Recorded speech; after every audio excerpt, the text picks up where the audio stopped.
was right. And I would get stories, So I thought I'd start emails, out and letters from all over the country. like that. And I had the option to punch in why later. fathers, fathers that quit their job to move to another thereabouts, state, unless you or want they to get type it, injured and still go to work, or they would basically this I'm gonna give you not the camera. This is a nice one. So basically, what happened was You like that little white peeking? I wanted to know why fathers do what they do. Okay. It has to be more to it. So with that being said, I solicited hundreds of fathers across the country, and I interviewed them. So I asked them, are you a champion father? Do you feel like a champion father? And a couple of other questions. And what I've learned that I wanted to know, it had to be like breathing and blinking and all that other thing is natural to us.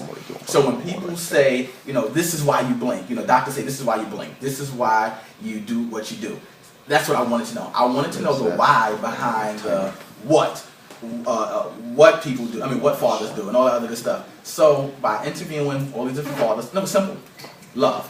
Love is the driving force. Love is the mechanism, the almighty influencer behind these fathers doing what they do. One father, he was about to commit suicide. He saw his little girl there, and he was laying on the couch. He's ready, he's about to kill himself. He's about to take his life. And he said when he looked at his daughter,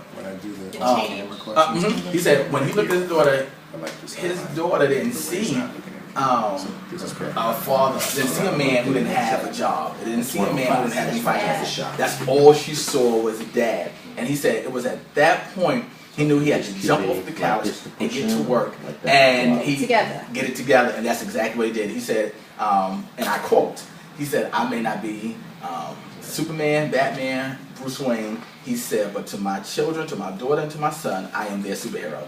And I was like, wow. And each interview had a lot of tears. You giving me tears. I had a lot of tears in the interview. When people say men don't cry, I still have recordings of those interviews. And those guys were crying. One father, he called me, Jonathan Adams, he's in the book. And he went to jail, he did drugs, so he missed the first 2 years of his daughter. Finally came out, and he fought for custody for his daughter.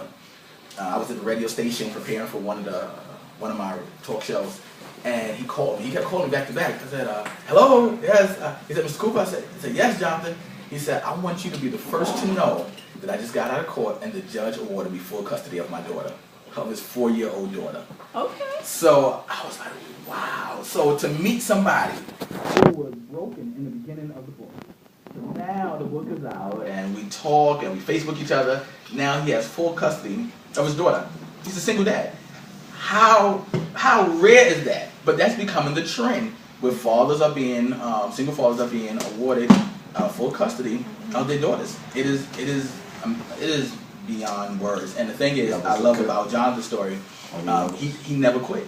He didn't allow him having a record. He didn't allow doing drugs. He didn't allow not having a job. He didn't allow people turning their back on him. He didn't allow none of those things to stop him. Because it was love. Love. So invisible yet mighty. That's what I put. So it's so many different stories in the book, and I probably talk about me maybe 2% of it because my life is not that interesting. I wanted to capture all the other lives in the book. Okay. Sounds like you warmed up now. Yeah.